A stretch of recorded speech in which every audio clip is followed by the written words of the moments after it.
Reorientar durante las operaciones de servicio al cliente frecuenta haber tres tipos de contactos con el cliente. 1.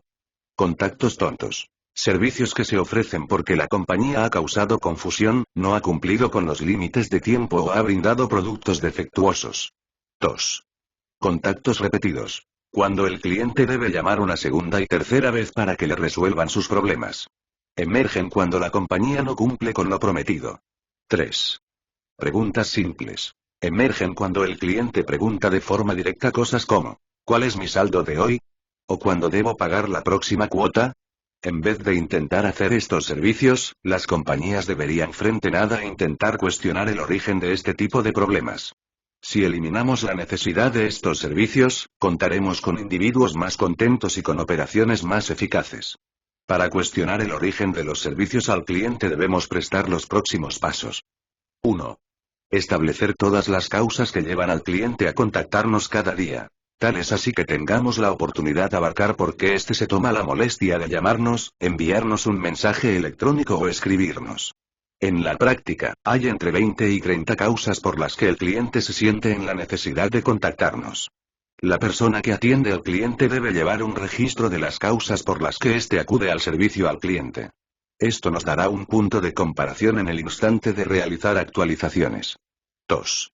Establecer un sistema de adentro de control para conseguir poner en cuestión las solicitudes del cliente. O sea, relacionar el departamento de servicio al cliente con los departamentos que están ocasionando la necesidad de un servicio al cliente. Para tal fin, es necesario llevar a cabo reportes claros que hagan ver las 10 primordiales causas por las que los individuos nos solicitan. Designar todas estas 10 causas a un sujeto encargado de entender sus causas y probables resoluciones. Establecer objetivos realistas para achicar el número de contactos generados por todas estas causas. Realizar reuniones por semana para corroborar los resultados. Recompensar a quienes hayan logrado bajar las llamadas al departamento de servicio al cliente. 3. Determinar qué se puede llevar a cabo de forma automática, eliminar, simplificar o llevar a cabo mejor para eliminar la necesidad del servicio al cliente. Esto frecuenta trabajar del siguiente modo.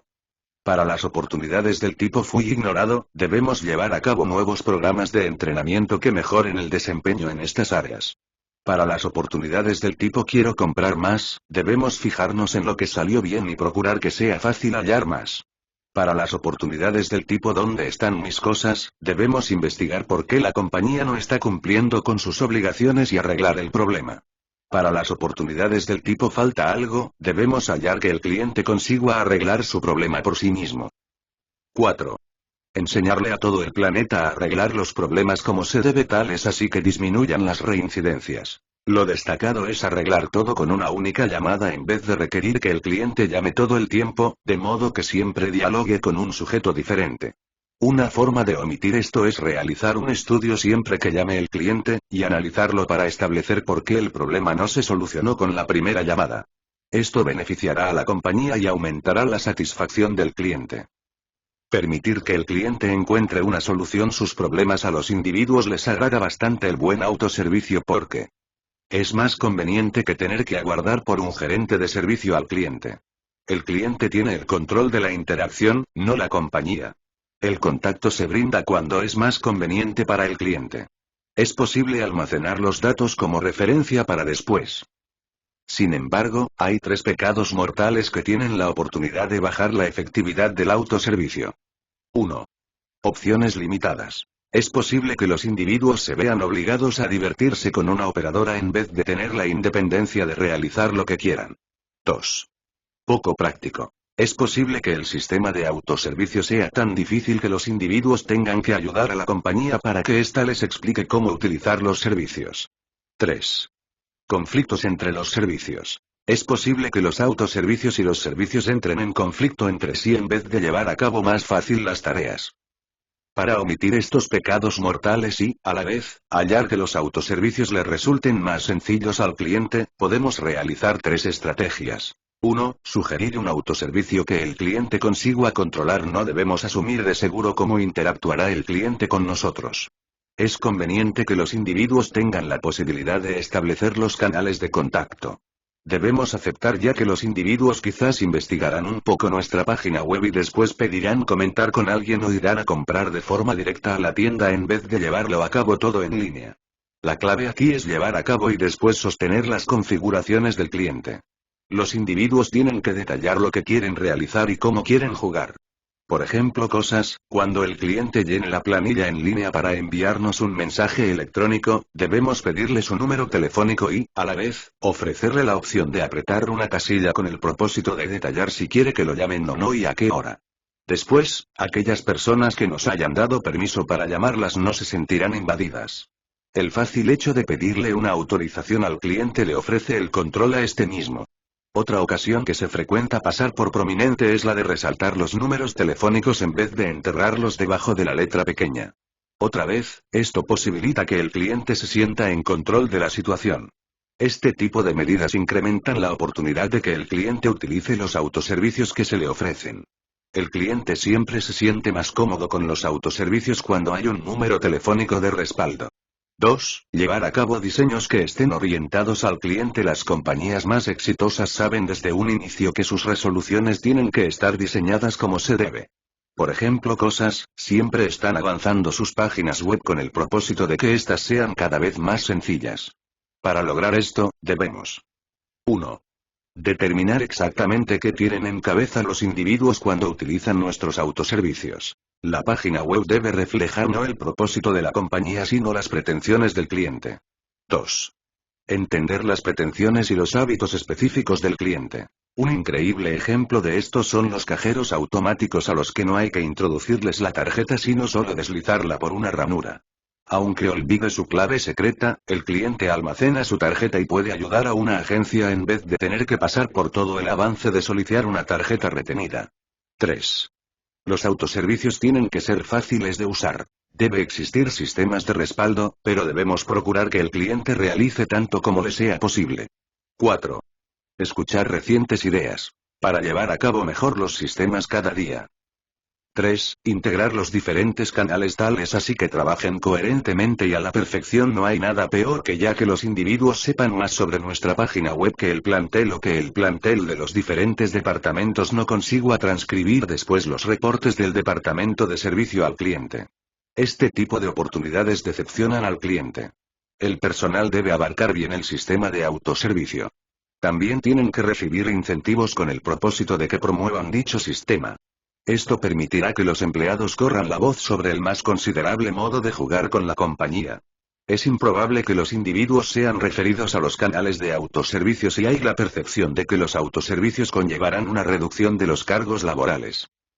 Reaccionar menos y ser más proactivos. Cuando dejamos de reaccionar y empezamos a ser más proactivos, logramos una sucesión de beneficios. 1. Podemos adivinar las pretensiones futuras y estar a la orden cuando los individuos requieran de servicios complementarios. 2. La vivencia del cliente. Optimización porque recibe información sobre el progreso de los procesos. 3.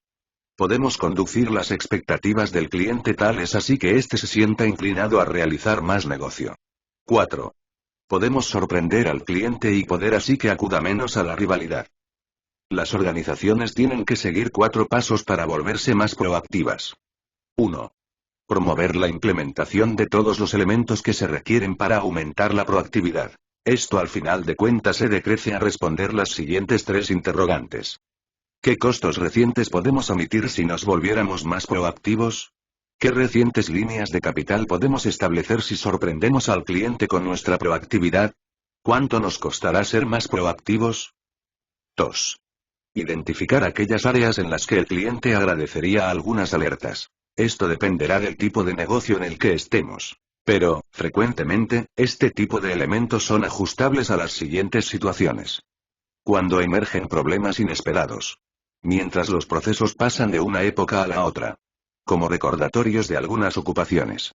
Sugerir una renovación del servicio cada cierto periodo de tiempo. Ofrecerles a los individuos información que les permita tomar selecciones. Cuando los límites de tiempo para usar un producto están por expirar. 3. Integrar la proactividad a todos los procesos comerciales establecidos. Debemos hacerle rastreo a algún problema que presente el cliente. Esto piensa seguir 6 pasos. Escuchar. Agregar. Apropiarse del problema. Seleccionar la solución. Arreglar el problema. Estudiar a omitir este problema más adelante. 4. Permitir que el cliente nos diga cuándo debemos ser proactivos y que también lo estamos haciendo, puesto que el cliente es la máxima autoridad en el instante de seleccionar lo que debe ocurrir. Debemos pedirle de forma directa que evalúe nuestro desempeño. Esto nos permitirá comprender si debemos llevar a cabo mejor nuestro contacto con el cliente y llevar a cabo mejor los procesos. En pocas expresiones, no debemos escondernos del cliente cuando surja un problema. La idea es facilitarle la posibilidad de que exprese su opinión. Además, todo lo citado permitirá además echar las bases de nuevos negocios. Siempre que contactemos al cliente, debemos detectar enlaces para que prueben otros bienes y prestaciones. Pero el contacto proactivo no debe ser unilateral. Cuando le enviamos un mensaje electrónico a alguien, habrá quienes lo borren rápidamente y habrá quienes respondan para prestar las gracias o saber algún asunto. Así que lo relevante es que estemos preparados para lidiar con todas estas posibilidades. De lo contrario, no vamos a estar sacándole el más grande provecho a nuestra actitud proactiva. Abrir las exclusas. Si le dificultamos al cliente la posibilidad de contactarnos, este no podrá decirnos aquello que le gusta de nuestro producto o servicio. Aquello que lo ejecuta feliz. Si lo que brindamos excedió o no sus expectativas. ¿Qué los llevaría a comprar más adelante? Cuando se brinda la situación de que la retroalimentación por parte del cliente está denegada, lo más viable es que surja una mentalidad de grupo. O sea, la multitud comienza a asumir de seguro lo que se piensa que piensa el cliente en vez de pedirle la opinión a este último. Pero debemos acordarse que debido al cliente podemos comprender cómo le va a nuestro producto en el mercado, cómo se está comportando nuestro personal y qué configuraciones hay de que la rivalidad nos robe al cliente. Así que lo relevante es permitirle al cliente que nos contacte y nos dé su opinión. Con el propósito de incrementar el nivel de contacto, es exacto realizar 3 cosas. 1. Construir los canales de acceso. No tiene sentido invitar al cliente a enviarnos un mensaje electrónico si después nadie le contestará a tiempo. Para conseguir enterarnos de lo que quiere el cliente, debemos responder 3 interrogantes. ¿Cómo debemos conducir cada contacto con el cliente? ¿Quién recibirá las quejas y se asegurará de remitirlas a la persona responsable? ¿En qué idioma se dará este sistema al cliente? ¿Qué tan sencillos son los mecanismos de respuesta que brindamos?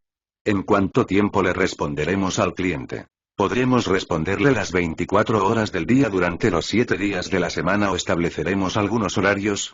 ¿Qué logramos cuando le respondemos al cliente? Esto debe ver con el manejo de las expectativas del cliente. La idea es no decepcionarlo. ¿Cómo podemos establecer de seguro cuál es el más considerable resultado que se puede hallar tras una queja del cliente? ¿Cuáles son los problemas más recurrentes y cómo los podemos arreglar? 2. Abrir las exclusas. No debemos omitir sino fomentar el contacto con el cliente. Esto piensa 5 elementos. Procurar que los números telefónicos y alguna otra información de contacto sea aparente en todos los documentos. Si estamos hablando de una página web, esta debe integrar un enlace de servicio al cliente. Procurar que los canales de contacto sean los más correctos para arreglar los problemas más recurrentes. Sugerir configuraciones que sean obvias y fáciles de ingresar. Cuando el cliente llame, debemos señalarle que, si aprieta el 0 alguna ocasión, podrá comentar con la operadora. Extender las horas de servicio hasta donde sea económicamente viable. También podemos subcontratar una compañía que se ocupe del servicio al cliente. Lo importante es responder a la brevedad. Eliminar costos y barreras. No debemos cobrar por el servicio al cliente. Lo relevante es tomar en cuenta que el servicio al cliente es una clase de gasto derivado de estudiar el mercado. 3. Permitir que la comunicación bilateral se desarrolle en alguna dirección deseada. Esto es lo más difícil. Pero, si incrementamos las configuraciones y después confiamos en nuestro cliente, deberíamos sentirnos cómodos cuando éste dicte la dirección que deberían seguir las cosas más adelante. Observemos algunos conceptos relacionados. Mientras más crítico sea el problema del cliente, más grande será su necesidad de jugar con un ser humano. Así puesto que, debemos llevar a cabo más fácil la posibilidad de que los individuos hablen de forma directa con alguien cuando tienen un problema apremiante. El tipo de contacto debe estar a nivel de la necesidad. Debemos valernos de la tecnología para llevar a cabo mejor la efectividad de las relaciones con el cliente. Si el sistema se ve interrumpido, debemos sugerir reportes a través de los sistemas automatizados de cuándo se restablecerá el mismo. No debemos establecer de seguro qué canal de contacto debe utilizar el cliente. Cada canal de contacto debe manifestarse desde las pretensiones propias del cliente. Debemos ubicar los canales que escoge el cliente y mejorarlos. Debemos hallar que los canales de contacto se vuelvan cada vez más fáciles de utilizar. Debemos explotar las tecnologías accesibles. Estar siempre alerta de lo que eligen los individuos. Por ejemplo, si al cliente le gusta recibir sus facturas por el correo electrónico, debemos ofrecerle esa opción. No le dispare al mensajero. Es un mito que el gerente de servicio al cliente sea responsable de todas las causas por las que el cliente contacta a la compañía. Los centros de contacto desarrollan muy pocas causas para que el cliente se sienta decepcionado. Es hora de ignorar la mentalidad de silo e ubicar los reales causantes de los problemas del cliente. Esto piensa a 3 pasos. 1. Derribar las paredes. Ubicar quién es el verdadero responsable de los diferentes problemas que el cliente refiere a los centros de contacto. Si identificamos a los reales causantes, estos tendrán que arreglar la situación. Los problemas más recurrentes en esta área son los siguientes. Falta de información. Porque los centros de contacto tienden a reportar sobre la efectividad con que manejan las quejas del cliente en vez de reportar sobre las causas por las que el cliente se comunicó con el servicio al cliente. Ignorancia. No se transporta a cabo un verdadero esfuerzo por ubicar las causas de los problemas más recurrentes planteados por los individuos. Para llegar al fondo de los problemas, es exacto que nos preguntemos por qué. Por ejemplo, ¿por qué nos llamó el cliente? ¿Por qué nos envió esa carta? ¿Por qué no entendemos si ya pagó o no? ¿Por qué nuestro sistema no otorga diferentes métodos? ¿Por qué no se toma presente el historial de pagos? 2. Hacer valer las responsabilidades particulares. Cada problema debe ser analizado y resuelto por quien sea responsable del mismo. En la mayoría de las situaciones, el responsable reaccionará del siguiente modo. Negación. Cuentas con información errada. Enojo. No seas absurdo. Rechazo. Aunque fuera cierto, tenemos superiores cosas que hacer. Regateo. Nuestro presupuesto ya está comprometido. Para omitir estas reacciones, solo hay 3 enfoques que podemos adoptar. Buscar apoyo. O sea, hallar que el director ejecutivo impulse una cultura del deber. Si el director ejecutivo no quiere realizar presión desde arriba, nadie notará el problema en cuestión. Desarrollar nuevos objetivos que incluyan las pretensiones del servicio al cliente. Debemos tener indicadores que nos permitan tener en cuenta el desempeño de los diferentes departamentos. Esto permitirá llamar la atención sobre los cambios que se requieren para llevar a cabo mejor el servicio al cliente. Imponer una deber financiera. Le podemos cobrar los costos de servicio al cliente al responsable de los problemas. Cada departamento debe integrar en su estudio financiero los costos por servicio al cliente. 3. Darle autoridad a la primera línea. Debemos permitirles a quienes lidian cara a cara con los individuos insatisfechos tomar las selecciones más convenientes para estos últimos. Cuando le ofrecemos este poder al personal de atención al cliente, le demostramos que confiamos en que actuará de la conveniente forma. Además, esto posibilita bajar los costos porque no es requisito supervisar en todo instante el departamento de atención al cliente. Escuchar lo que dice el cliente en vez de gastar dinero en un estudio de mercado para entender qué le atrae al cliente, podemos valernos de lo que el plantel de atención al cliente está oyendo día a día. Los individuos que necesitan servicios postventa siempre expresan su opinión. Así puesto que, lo único que debemos realizar es organizar toda esta información. Hay 3 claves para lograr esto. 1. Enseñarle a escuchar al personal de atención al cliente. La idea es que éste consiga discernir entre casos aislados y casos recurrentes. Después, se tienen la oportunidad de organizar reuniones por semana para debatir la información que está manejando el departamento de atención al cliente. Otra opción es llevar a cabo un banco de información con una central que tenga dentro todas las quejas, visualizaciones y sugerencias de los individuos, tales así que los gerentes logren después investigar esta información. 2. Buscar selecciones baratas para recibir las quejas y visualizaciones del cliente. Hay varias posibilidades. Realizar indagaciones y detectar kioscos de información en las tiendas. Pedirle al cliente que dé sus comentarios por escrito, tarjetas, formularios, etc. Sugerir la posibilidad de responder indagaciones por el correo electrónico. Sugerir en la página web configuraciones sencillas que le permitan al cliente expresar su opinión. Realizar indagaciones telefónicas postventa. Grabar algunas llamadas y analizarlas. Investigar las notas que hace el plantel de atención al cliente en busca de problemas recurrentes, modas recientes y oraciones o expresiones visibles. Llevar a cabo blogs o wikis empresariales que le permitan al cliente expresar su opinión. 3. Transformar esta información en acciones que mejoren la situación. Cuando le pedimos su opinión al cliente, este aumenta sus expectativas de que todo cambiará para mejor. Así que es importante que utilicemos bien esta información. Esto piensa establecer el siguiente ciclo. La información que nos provee el cliente solo es importante cuando esta viene seguida por algunas medidas que mejoren la situación de hoy. Desde luego, esto piensa un colosal esfuerzo a nivel organizacional. Así que sería de mucha asistencia que creáramos un consejo de mejoras, que se reúna periódicamente y revise la información, constituya opciones y designe a los causantes de las diferentes resoluciones. Ofrecer un servicio excepcional. Las virtudes competitivas de sugerir en todo momento una aceptable atención al cliente son obvias. Los individuos satisfechos comprarán más adelante. Los individuos satisfechos le dirán a sus amigos dónde tienen que comprar. Los individuos satisfechos suponen menos costos de atención al cliente. Tener individuos satisfechos aumenta la moral del personal. Todo lo citado debería hacer un aumento de las ganancias. Vamos a tener menos costos por solicitudes legales. El valor de la marca aumentará. Para hallar estos beneficios, hay 5 elementos que debemos tratar y después superar. 1. La percepción errada de que todo está bien. La negación de que haya algún problema. Esto se puede exceder si reunimos información considerable sobre cómo muchas ventas se pierden por mala atención al cliente. 2. La idea de que no es nuestro problema. Y, por consiguiente, son otros los que tienen que cambiar. Podemos exceder este error si reunimos a todos los líderes departamentales y revisamos con ellos los errores que se cometieron. Si no es muy con la vergüenza, debemos empezar a cobrarle a cada departamento por los errores completados. 3. La noción de que hay algunos problemas que no se tienen la oportunidad de arreglar y que siempre estarán presentes. Esta es una tontería. Debemos ubicar las causas y después enseñar resoluciones que pongan a pensar a todo el planeta. 4. La manera de razonar de que no nos podemos prestar el lujo de arreglar esto adecuadamente. Porque todo el planeta está muy ocupado y no hay muy presupuesto para desarrollar recientes resoluciones.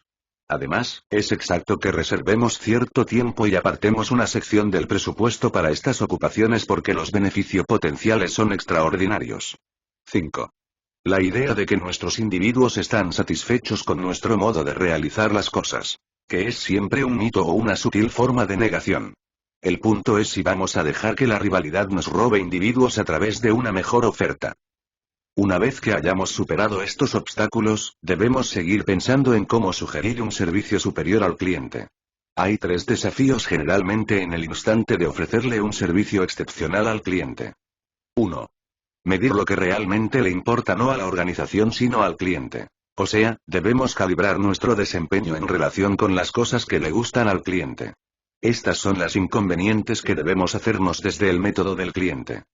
¿Me resolvieron el problema? ¿Cómo me trataron? ¿Obtuve la respuesta precisa desde un inicio? Para responder a estas cuestiones, debemos ayudar al cliente en relación sea posible, puesto que así tendrá todo fresco en la cabeza. 2. Concentrar todos los procesos en las pretensiones del cliente, en vez de intentar facilitarle las cosas a la compañía. Para lograr esto, debemos abarcar a cada cliente individualmente, tal es así que no le hagamos perder el tiempo. Procurar que para los individuos sea fácil jugar con la compañía. Sugerir flexibilidad y el máximo de configuraciones. Llevar a cabo gigantes expectativas y después hacer lo prometido. El servicio debe ser consono con las pretensiones de cada cliente.